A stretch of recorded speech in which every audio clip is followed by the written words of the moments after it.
हमारा मरीज है, ये हमारी उसकी टिबिया है, ठीक है ना, टिबिया के ऊपर यहाँ पे उसका नी जॉइंट है ऊपर में।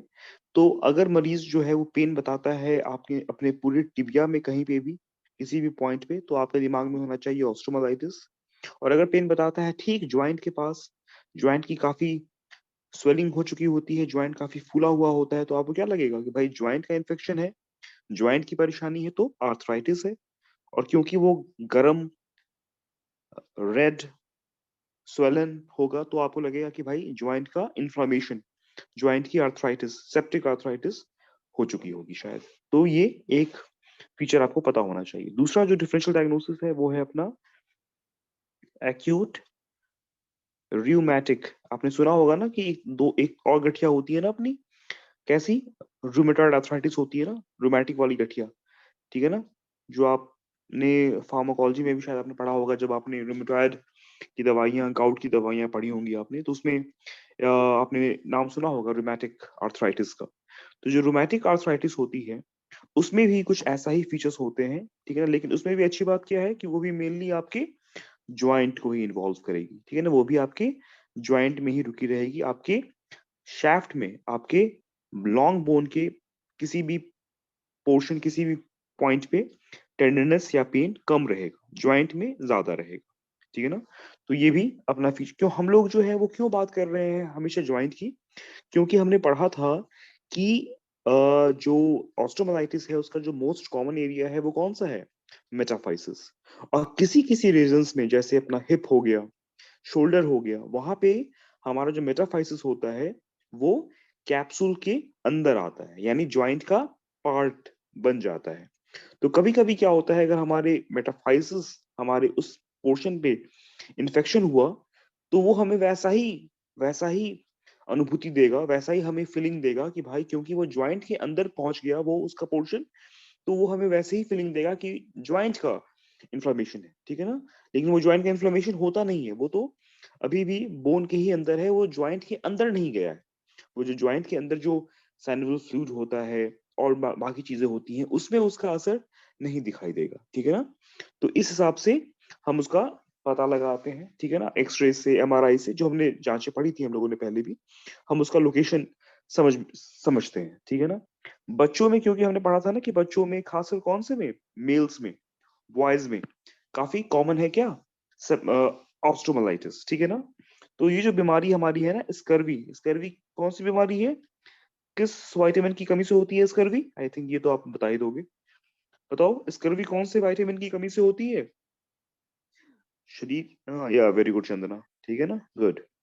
तो विटामिन सी की कमी से जो है ना वो स्कर्वी होती है। लेकिन स्कर्वी का जो है हमारे बोन पे भी, हमारे ऑर्थोपेडिक्स में स्कर्वी का अच्छा असर हो जाता है। अगर स्कर्वी होती है तो वो हमारे बोन्स पे अपना असर डालती है। कैसे, अगर आपकी स्कर्वी होगी तो हमारे बोन्स में क्या होते हैं ना, जैसे अपनी लॉन्ग बोन्स हुई, यहाँ पे आपको हेमरेजेस, मतलब जो है ना, क्योंकि स्कर्वी जो होती है वो कोलाजन, आप सुना होगा ना ये वर्ड, कोलाजन, कोलाजन डिसऑर्डर होता है, मतलब जो टिश्यूज हैं वो अच्छे से नहीं बनते। तो हमारी जो हड्डी के पेरियोस्टियम, हड्डी के जो बाहरी लेयर है, इसमें जो वेसल्स हैं, इसमें जो खून के नलियां हैं, उनके जो खून की नलियों की जो कवरिंग होती है, कैपिलरी होती है, वो फट जाती है।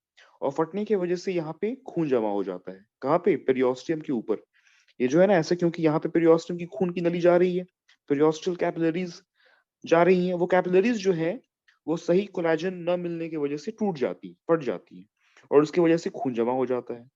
तो उसमें क्या हो, उसको हम लोग कहते हैं, क्योंकि वो पेरियोस्टियम के नीचे है, तो सब पेरियोस्टियल, पेरियोस्टियम के नीचे, सब जहां भी सब लग जाता है उसका मतलब क्या हो जाता है, उस चीज के नीचे, ठीक है ना। सब क्यूटेनियस तो मतलब स्किन के नीचे, पढ़ा ना आपने, फार्माकोलॉजी में पढ़ा होगा, रूट्स ऑफ ड्रग एडमिनिस्ट्रेशन में। सब क्यूटेनियस मतलब क्या, चमड़े के नीचे, क्यूटेनियस बोलते हैं ना चमड़े को, उसके नीचे सब क्यूटेनियस। वैसा ही पेरियोस्ट, यहाँ पे सब पेरियोस्टल, पेरियोस्टियम जो है अपनी बोन की बाहरी कवरिंग है, बोन की जो ये परत होती है ना, बाहरी परत, उसको हम बोलते हैं पेरियोस्टियम। उसके नीचे जो खून की नलियां होती हैं वो फट जाती हैं, और वो जब खून की नलियां फटती हैं तो उससे खून निकल के पेरियोस्टियम के नीचे जमा हो जाता है, उसे हम बोलते हैं सब पेरियोस्टियल हेमाटोमा। हेमाटोमा मतलब जहां भी ओमा लग जाता है उसका मतलब क्या होता है? स्वेलिंग। और आगे क्या है? हेमैट। हेमैट मतलब खून। खून की स्वेलिंग मतलब खून का थक्का जम जाना, उसे हम बोलते हैं सब पेरियोस्टल हेमाटोमा। ठीक है ना? तो स्कर्वी भी जो है वो हमें ऐसा ही प्रेजेंटेशन देती है। जैसे कैसा? क्योंकि हमारी ऑस्टोमालाइटिस में भी क्या है? ऑस्टोमालाइटिस में भी मेनली हमारे लॉन्ग बोन्स में जहां भी छुओगे वहां पे दर्द होगा। क्यों? क्योंकि अंदर में इन्फेक्शन है। उसकी वजह से हमें दर्द शुरू होता है। किसी भी पॉइंट को अगर आप पैल्पेट करोगे तो आपको दर्द का टेंडरनेस का पता लगेगा। वैसे ही कुछ फीचर्स हमारी स्कर्वी भी देती है। तो इसलिए कि ये ऑलमोस्ट उसका डिफरेंशियल डायग्नोसिस बनाता है। ठीक है ना? लेकिन हम बाकी चीजों के थ्रू, एक्सरेज में स्कर्वी के बाकी भी फीचर्स होते हैं, उसके थ्रू हम दोनों को डिफरेंशिएट कर पाते हैं कि कौन स्कर्वी है और कौन ऑस्ट्रोमलाइटिस है। ठीक है? फिर अपना क्या होता है फोर्थ? पोलियो। कभी कभी जब पोलियो का जो एक्यूट स्टेज होता है, पोलियो जो है ना वो कई स्टेजेस से गुजरता है, तो जो पोलियो का जो एक्यूट स्टेज होगा वो भी हमें ऑस्ट्रोमलाइटिस की तरह बिहेव करता है। ठीक है ना? पोलियोमाइलिटिस का, आपने सुना ना पोलियो? अभी ये बीमारी काफी कम हो चुकी है, ऑलमोस्ट इरेडिकेटेड हो चुकी है, बट स्टिल कभी कभी पोलियो के केसेस आ जाते हैं इक्का दुक्का। तो जो है वो पोलियो में जो है वो जब पोलियो का एक्यूट स्टेज होता है, जब स्टार्टिंग का स्टेज होता है पोलियो का, तो वो भी ऑस्ट्रोमलाइटिस की तरह बिहेव करता है। ठीक है ना? तो ये जो है वो कुछ डिफरेंशियल डायग्नोसिस है, कुछ ऐसी कंडीशंस हैं जो हमें एक्यूट ऑस्ट्रोमलाइटिस के फीचर्स देता है। ठीक है ना? तो हमें इसे अपने खून की जांचों के थ्रू, रेडियोलॉजिकल एक्सरेज, एमआरआईज के थ्रू और हिस्ट्री के थ्रू हम इसे डिफरेंशिएट, हम इसे मतलब अलग कर पाते हैं कि कौन क्या है। ठीक है? उसके बाद से फिर जो हमारा है ट्रीटमेंट का पार्ट, तो ट्रीटमेंट में जो है इसमें इसको दो पार्ट में बांट दिया गया है। ठीक है ना? इसमें ऐसा बांटा गया है कि अगर मरीज हमारे पास बीमारी शुरू होने, सिम्टम्स आने के 48 घंटे पहले आया या 48 घंटे के बाद आया, ठीक है ना? मतलब ऑलमोस्ट 2 दिन पहले, मतलब 2 दिन के अंदर-अंदर आ गया या 2 दिन के बाद आया, ठीक है ना? अगर ये मरीज हमारे पास अपने सिम्पटम्स शुरू होने के जल्दी, यानी कि 2 डेज़ के अंदर, 2 दिन के अंदर पहुँच जाता है, तो इसके लिए जो हमारा मैनेजमेंट करना थोड़ा आसान हो जाता है। कैसे? क्योंकि इसमें जो है वो आप पहले तो, क्योंकि आपके पूरे बोन में टेंडरनेस है, बोन में दर्द है, उसके चलने में, उसके मूवमेंट में, अंदर में जो पस भरा हुआ है उसकी वजह से वो चल फिरने में उसको परेशानी आ रही है, तो उसको सबसे पहले रेस्ट, आराम देना बहुत ज़रूरी है।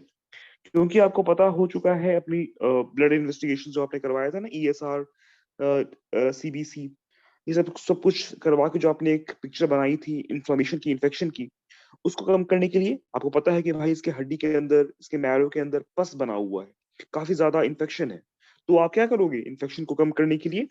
यस, एंटीबायोटिक्स दोगे आप, ठीक है ना? आप इसको एंटीबायोटिक्स दोगे, ठीक है?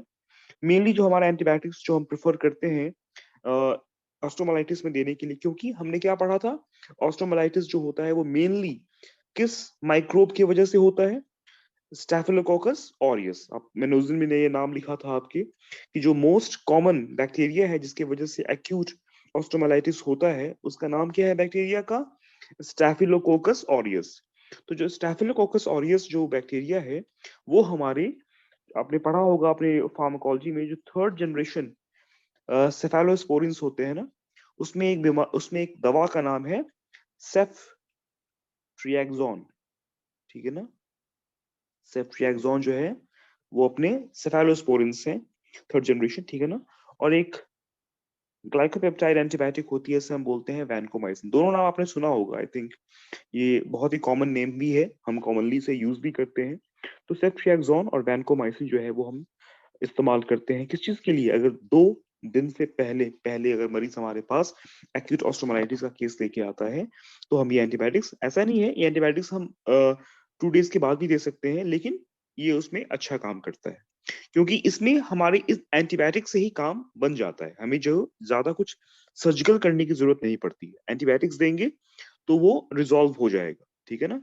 हमें इसमें कुछ ज़्यादा सर्जिकल करने की ज़रूरत नहीं होती है 2 दिन के अंदर-अंदर, ठीक है ना?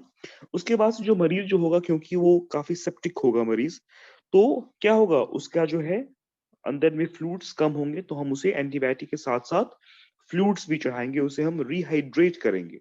उसे हम दोबारा से आईवी फ्लूइड्स के थ्रू उसकी जो हाइड्रेशन है, जो नमी है वो दोबारा लाएंगे, और क्योंकि मरीज का टेम्परेचर उसे ज्यादा रहेगा, तो आपको ये देखने के लिए कि आपके एंटीबायोटिक्स जो है वो उसके इन्फेक्शन का लेवल, उसका टेम्परेचर, बुखार कम कर पा रही है या नहीं, तो आप अपने अटेंडेंट को या फिर स्टाफ को उसका टेम्परेचर और उसका पल्स चार्ट करने के लिए बोलेंगे कि भैया इसका टेम्परेचर और पल्स देखते रहो, ताकि आपको भी अंदाजा रहे कि आपकी जो एंटीबायोटिक्स हैं वो काम कर रही हैं या नहीं। उसका इन्फेक्शन कम होगा तो उसका टेम्परेचर भी कम होगा, और हाई फीवर में या ज्यादा पेन में पल्स भी ज्यादा हो जाता है, तो वो भी आपको एक इशारा देगा कि आपकी दवाइयां काम कर रही हैं या नहीं, ठीक है ना।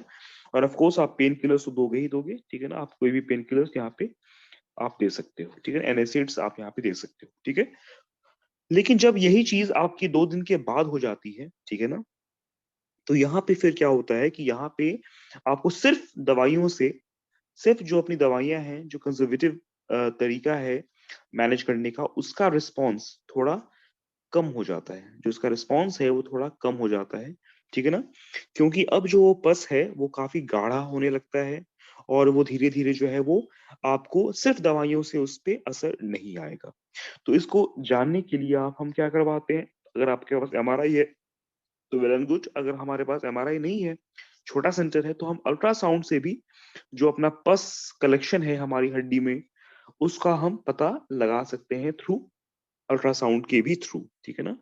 एक्सरे से भी थोड़ा आइडिया लगता है, अल्ट्रासाउंड से थोड़ा ज्यादा आइडिया लगता है, एमआरआई से काफी ज्यादा अच्छा आइडिया लगता है, ठीक है। तो हम अपना एक आइडिया बना लिए कि भाई पस हमारी हड्डी में किस जगह पे रुका हुआ है, किस जगह पे अटका हुआ है, ठीक है ना। क्योंकि अब आप जब पस बना है, तो क्योंकि वो पस सिर्फ दवाइयों से रिजॉल्व नहीं होगा, तो आपको उसको सर्जिकली आपको उसको खोलना पड़ता है।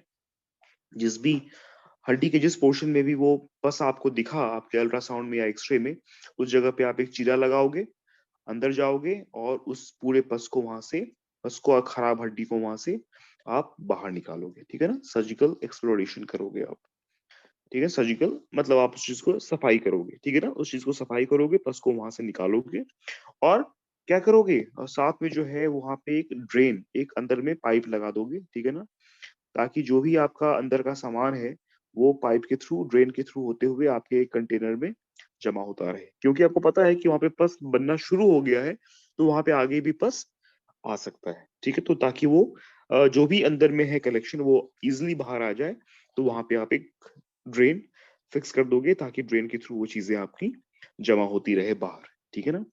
उसके बाद आपके होते हैं कुछ कॉम्प्लिकेशंस, ठीक है ना। अगर कोई बीमारी हुई है, आपने उसको मैनेज किया है, लेकिन आपकी, जरूरी नहीं है कि कभी कभी आपका ट्रीटमेंट सही हो, कभी कभी ट्रीटमेंट के दौरान या ट्रीटमेंट के बाद भी उसकी कुछ कॉम्प्लिकेशंस हो सकती हैं बीमारी की, ठीक है ना। जो पहला कॉम्प्लिकेशन है वो है अपना जनरल कॉम्प्लिकेशंस, ठीक है ना।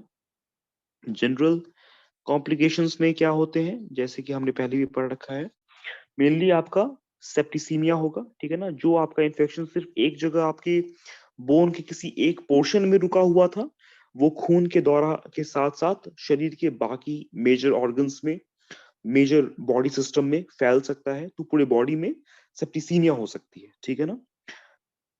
वो जो पस है, वो भी पस जो है वो आपके शरीर के दूसरे मेजर ऑर्गन्स में फैल सकता है, तो पाइमिया हो सकता है, पायरेक्सिया, ये सब जो चीजें हैं वो आपकी हो सकती हैं आपके इन्फेक्शन के फैलने की वजह से, ठीक है ना। दूसरे कॉम्प्लिकेशंस होते हैं लोकल, जो जहां पे आपका पस रुका हुआ है, वहां पे उस पस के या उस कलेक्शन के जमा होने की वजह से क्या परेशानी आ सकती है, ठीक उसी जगह पे जहां पे वो जमा है उसे हम बोलते हैं लोकल, मतलब उसी जगह पे, लोकल पे। तो जो एक सबसे जो कॉमन कॉम्प्लिकेशन है वो है आपका, जो आपका एक्यूट, हमने अभी हम जो भी पढ़ रहे हैं वो हम क्या पढ़ रहे हैं, एक्यूट ऑस्टोमालाइटिस पढ़ रहे हैं, ठीक है ना।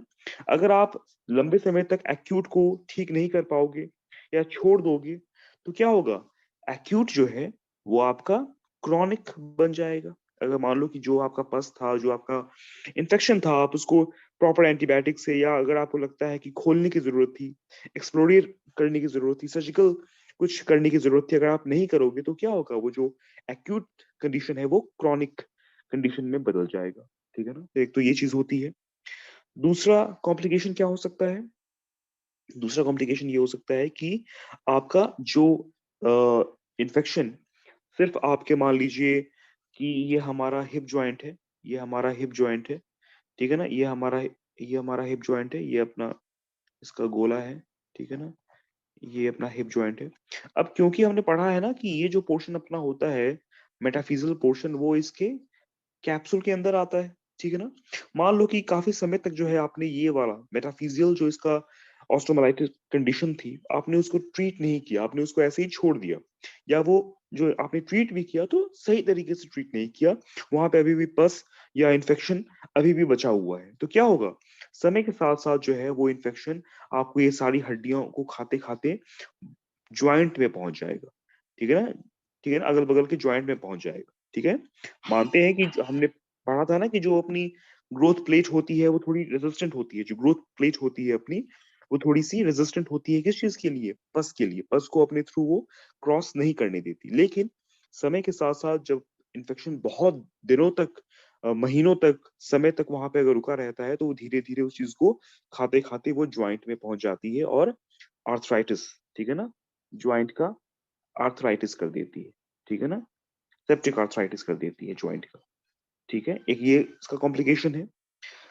थर्ड कॉम्प्लिकेशन क्या है, फॉर एग्जांपल मान लीजिए कि आपके इस लॉन्ग बोन में आपका अक्यूट ऑस्टोमाइलाइटिस है, यहाँ का बोन, यहाँ की मैरो कमजोर है, हड्डी कमजोर है, तो क्या होगा अगर मान लो कि मरीज जो है वो फिर भी अपनी जिद की वजह से या आपकी बात ना मान के उस कमजोर, ठीक है ना, इन्फेक्शन के द्वारा कमजोर किए गए हड्डी पे चल रहा है, तो उसकी हड्डी क्या हो गई, उसकी हड्डी काफी कमजोर हो चुकी है, तो उस पे मामूली भी प्रेशर पड़ेगा ना, मान लीजिए कि वो अपनी कोई रोजमर्रा का काम करने के लिए भी अगर वो चलना फिरना चाहता है, तो वो कमजोर हड्डी होने की वजह से उसका फ्रैक्चर हो जाएगा।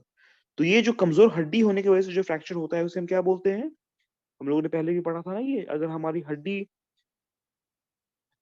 हड्डी कमजोर है और उस कमजोर हड्डी पे नॉर्मल प्रेशर भी दिया, खाट से भी नीचे उतरा, इतना मामूली काम किया तो भी हमारी हड्डी टूट गई अगर, तो वो किस तरह का फ्रैक्चर होता है, वो होता है पैथोलॉजिकल फ्रैक्चर, ठीक है ना, कि हमारी हड्डी की जो पैथोलॉजी है उसकी वजह से वो फ्रैक्चर हुआ, कि हमारी हड्डी किसी बीमारी, ट्यूमर या इन्फेक्शन की वजह से इतना कमजोर हो चुका है कि वो रोजमर्रे की भी जिंदगी के स्ट्रेस नहीं झेल पा रहा, तो उसे हम बोलते हैं पैथोलॉजिकल फ्रैक्चर। तो ये पैथोलॉजिकल फ्रैक्चर भी एक इसका लोकल उस जगह का कॉम्प्लिकेशन है जहां पे इन्फेक्शन था, उसी जगह का फ्रैक्चर हुआ, ठीक है ना। जो फोर्थ जो कॉम्प्लिकेशन है लोकल, वो क्या है, ग्रोथ डिस्टरबेंस। अब ये ग्रोथ डिस्टरबेंस क्यों हुआ, फॉर एग्जांपल मान लीजिए हम हिप जॉइंट की ही बात कर रहे हैं, मेटाफाइसिस में अपना इन्फेक्शन हुआ, पस कलेक्शन या कोई भी ऑस्ट्रोमाइलाइटिस की जो फीचर्स हैं वो वहां पे रहे, आपने उसको लंबे समय तक छोड़ दिया, तो हमने पढ़ा ना कि मेटाफाइसिस के ऊपर क्या होता है, ग्रोथ प्लेट, और ग्रोथ प्लेट के ऊपर क्या होता है, एपिफाइसिस। तो अगर बहुत समय तक मेटाफिजियल एरिया में, मेटाफाइसिस के एरिया में इन्फेक्शन रुका हुआ है और वो धीरे धीरे ग्रोथ प्लेट को खा रहा है, तो क्या होगा, अगर बच्चों में वो इन्फेक्शन हो गया, तो जो ग्रोथ मान लीजिए इस कलर में, जो ग्रोथ प्लेट आपकी हड्डी को ग्रो करवाता, आपकी हड्डी को एक लंबाई देता, वो अगर पूरा ग्रोथ प्लेट ही आपका बैठ गया, ठीक है ना, पूरा ग्रोथ प्लेट ही आपका बैठ गया, तो क्या होगा, पूरा ग्रोथ प्लेट बैठ गया तो भाई वो हड्डी ग्रो नहीं हो पाएगी, ग्रोथ की डिस्टरबेंस होगी, ग्रोथ में रुकावट आएगी, परेशानी आएगी। तो एक तो ये परेशानी हो गई कि हमारा जो है ना हाइट छोटा हो जाता है, स्टंटिंग हो जाती है, ठीक है ना, स्टंटिंग मतलब छोटा होना, बौना होना, ठीक है। एक तो ये रीजन है। कभी कभी क्या होता है, कभी कभी क्या होता है कि सेम सिचुएशन में मान लीजिए कि आपने जो है वो किया, हमारा इन्फेक्शन रहा वहां पे, हमारा इन्फेक्शन रहा, ठीक है ना, ये हमारा इन्फेक्शन रहा, ये हमारा मेटाफाइजल एरिया है, ये हमारा ग्रोथ प्लेट है, ठीक है ना। कभी कभी क्योंकि ये जब इन्फेक्शन होता है, जब इन्फ्लेमेशन होती है, तो हमने देखा ना कि वहां के अगल बगल की जो चीजें हैं वो लाल, रेड हो जाती हैं, क्यों, क्योंकि खून का दौरा कभी कभी बहुत ज्यादा हो जाता है। नॉर्मली इन्फ्लेमेशन में खून का दौरा ज्यादा होता है, जब एक्यूट जब सिचुएशन रहती है, तो काफी खून का दौरा होने की वजह से वो जगह, अगल बगल का एरिया लाल रेड हो जाता है, क्यों, क्योंकि ज्यादा खून पहुंचता है। तो कभी कभी क्या होता है कि अगर पस है ज्यादा तब तो वो पस हमारी ग्रोथ प्लेट को खा जाएगा, तो हमारी ग्रोथ रुक जाएगी। अगर अभी पस नहीं बना है, अभी सिर्फ इन्फ्लामेशन है, अभी सिर्फ ज्यादा इन्फ्लामेशन, खून का दौरा बहुत ही ज्यादा हो रहा है, पस अभी बाद में बनेगा, अभी खून का दौरा ज्यादा होने वाला स्टेज चल रहा है, तो अगर हमारी ग्रोथ प्लेट को उस इन्फेक्शन की वजह से ज्यादा खून का दौरा मिलना शुरू हुआ, तो वो कभी कभी बड़ी भी हो जाती है, तो लेंथनिंग हो जाती है। तो क्या होगा, एक तरफ का तो पाँव काफी लंबा हो जाएगा, एक तरफ का छोटा रहेगा। तो ये भी एक तरीके का डिस्टरबेंस है। हम तो चाहते हैं कि हमारे दोनों पाँव एक बराबर, एक जैसे ग्रो हो, बिना किसी खास डिफॉर्मिटी के। लेकिन अगर एक बड़ा छोटा हो जाए या छोटा बड़ा हो जाए तो क्या है, वो एक तरीके का डिस्टरबेंस है। तो ये भी चीज होती है हमारी। कभी कभी क्या होता है ग्रोथ डिस्टरबेंस में, मान लीजिए कि ये हमारी पूरी की पूरी ग्रोथ प्लेट है, बस यहीं पे थोड़ा बहुत था, तो क्या हुआ, यहाँ का तो पूरा ग्रोथ प्लेट बैठ गया और यहाँ का ग्रोथ प्लेट अभी भी जिंदा है। मान लो ये हमारी मिड लाइन है, एक इस तरफ भी हमारी हिप जॉइंट है, एक इस तरफ भी हिप जॉइंट है।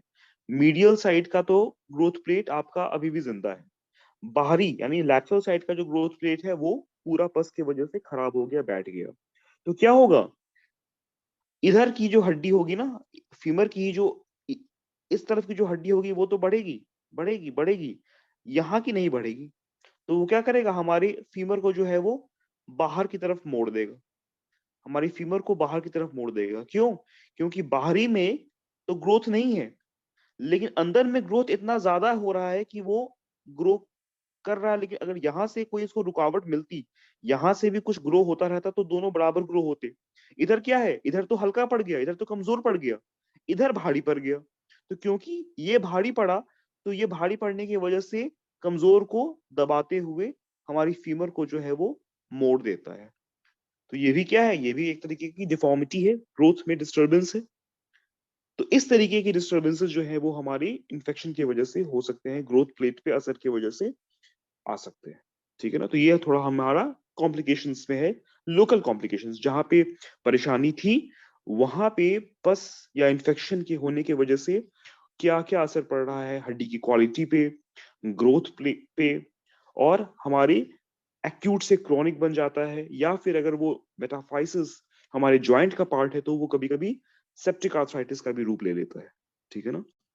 उसके बाद से हमने एक टर्म पहले भी पढ़ा था जिसका नाम था सेकेंडरी, ठीक है ना, सेकेंडरी ऑस्टोमालाइटिस। ठीक है ना। सेकेंडरी ऑस्टोमालाइटिस जो है, जैसे हमने पहले भी इसके बारे में, हमने फर्स्ट क्लास जब हमारी थी ऑस्टोमालाइटिस की, उसमें हमने ये बात किया था, कभी कभी हमारे ट्रॉमा, हमारी चोट लगी, खुली घाव आई, खुली घाव है, हड्डी एक्सपोज्ड है, तो उस पे भी हमारा इन्फेक्शन बैठ गया, उसकी वजह से भी हमारे बोन का इन्फ्लेमेशन, हमारे बोन का इन्फेक्शन, ऑस्टोमालाइटिस हो गई। या फिर हमने सर्जरी किया, सर्जरी में जो है वो किसी रीजन से, चाहे तो हाइजीन ना मेंटेन करने की वजह से या किसी और रीजन से आपके बोन का इन्फेक्शन लग गया, बोन में आपके ऑस्टोमालाइटिस हो गई, तो वो भी हमें परेशानी देती है फ्यूचर में। तो ये भी रीजंस हैं कि जिसकी वजह से हमारी ऑस्टो, तो इसलिए हम चाहते क्या है, अगर ट्रॉमा है आपका, चोट है, तो पहले हम उसकी सफाई अच्छे से करें, उसको हम सही तरीके से स्टेबलाइज करें, उस पे जो खुली चोट है उसको हम प्रॉपर कवरेज दें, अपनी प्लास्टिक सर्जरी टीम की भी मदद से उसके ऊपर चमड़ी ग्राफ्टिंग करके हम उसको प्रॉपरली कवर करें, ताकि अंदर के बोन का जो इन्फेक्शन है वो ना हो। सिमिलरली जो हम सर्जरी करते हैं उसमें हम क्या ध्यान रखते हैं कि किसी भी तरीके का सेप्सिस मरीज को ना हो, प्रॉपर हाइजीन का इस्तेमाल करें, प्रॉपर ओटी जो मैनर्स होते हैं वो हम फॉलो करें, ताकि मरीज को इन्फेक्शन ना लगे, क्योंकि हड्डी का इन्फेक्शन बहुत ही बुरा होता है। ठीक है ना। तो ये इन चीजों का भी आपको ख्याल रखने की जरूरत पड़ती है। ठीक है। उसके बाद से एक आता है टर्म क्रॉनिक ऑस्टोमालाइटिस। ठीक है ना।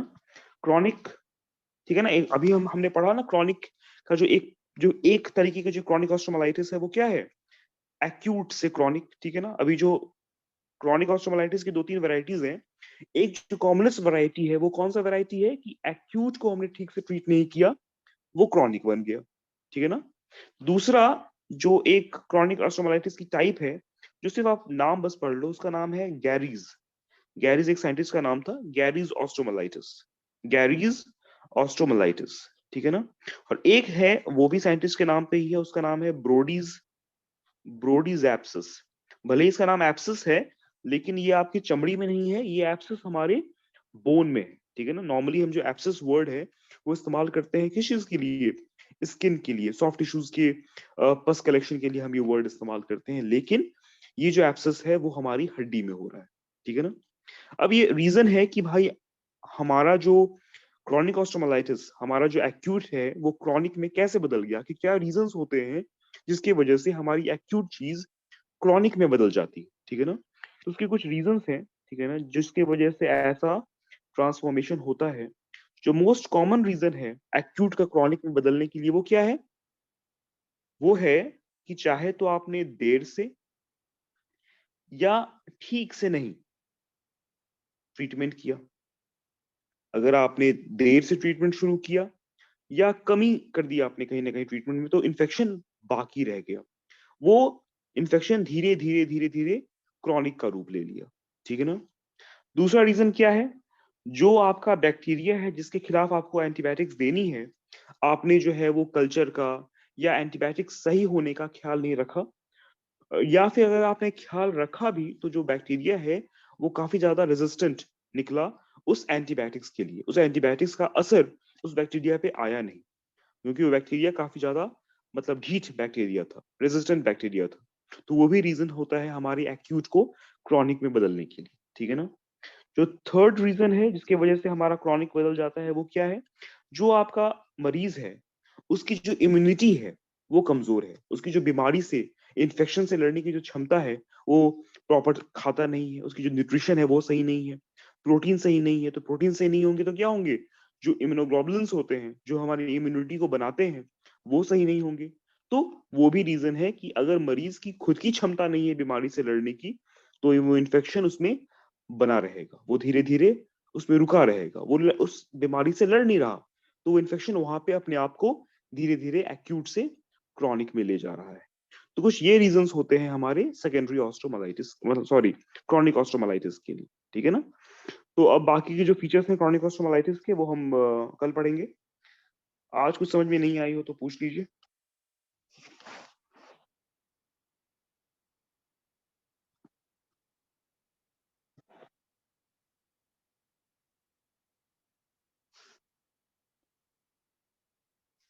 कुछ समझ में नहीं आया।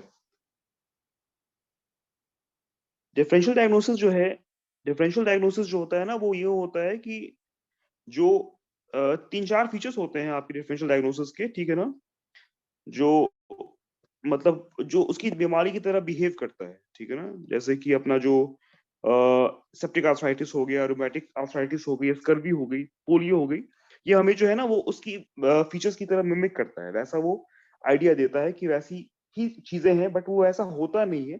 उसके फीचर्स, उसके सिम्टम्स एंड साइंस वैसा बिहेव करते हैं, ठीक है ना।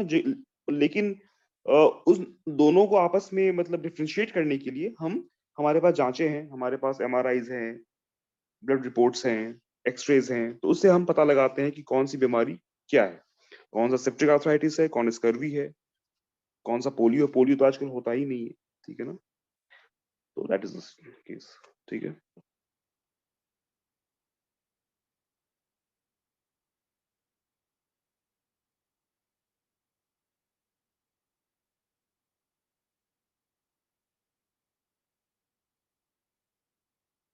हाँ ओके ठीक है यार, आगे से ख्याल रखूंगा।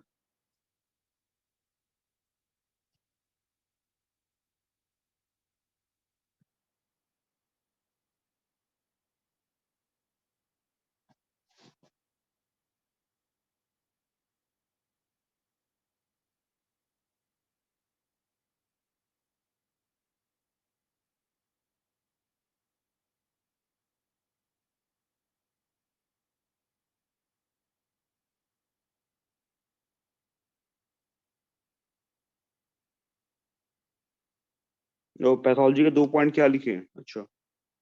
पैथोलॉजी का जो दो पॉइंट है वो है आपका एक तो है आपका डिलेड इनएडिक्वेट ट्रीटमेंट। सेकंड पॉइंट जो है वो विरुलेंस, मतलब आपके जो विरुलेंस का मतलब होता है खतरनाक, कि आपका जो ऑर्गेनिज्म है, आपका जो बैक्टीरिया है जो आपको इन्फेक्शन कर रहा है वो कितना ज्यादा विरुलेंट, विरुलेंट मीन्स वो कितना ज्यादा खतरनाक है, वो कितना ज्यादा शक्तिशाली है, उसे हम कहते हैं विरुलेंस, ठीक है ना। और जो थर्ड है वो है आपका हॉस्ट डिफेंस, मतलब हॉस्ट मतलब जिसके अंदर वो बीमारी है। अगर मान लो कि मैं हूँ हॉस्ट, तो मतलब मेरे अंदर वो चीज है, मैं उस बैक्टीरिया का हॉस्ट हूँ, मैं उसकी खातिरदारी कर रहा हूँ, ठीक है। तो मेरा जो डिफेंस है, मेरा जो मेरी जो बीमारी से लड़ने की जो क्षमता है, मेरी जो इम्यूनिटी है, अगर वो कमजोर रहेगी तो क्या होगा, जो एक्यूट है वो क्रॉनिक में बदल जाएगा, ठीक है ना। ठीक है, मैं आगे से ख्याल रखूंगा, थोड़ा सा मैं बड़ा बड़ा लिखूंगा या थोड़ा मैं शॉर्ट लिखता हूँ। ठीक है यार।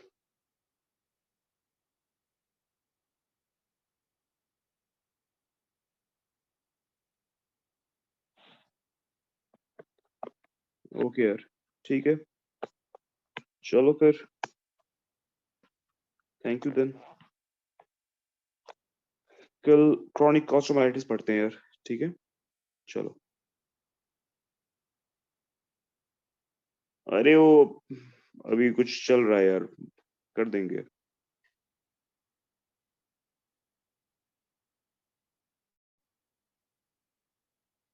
हाँ ओके यार, चलो, थैंक यू यार, गुड नाइट एवरीवन।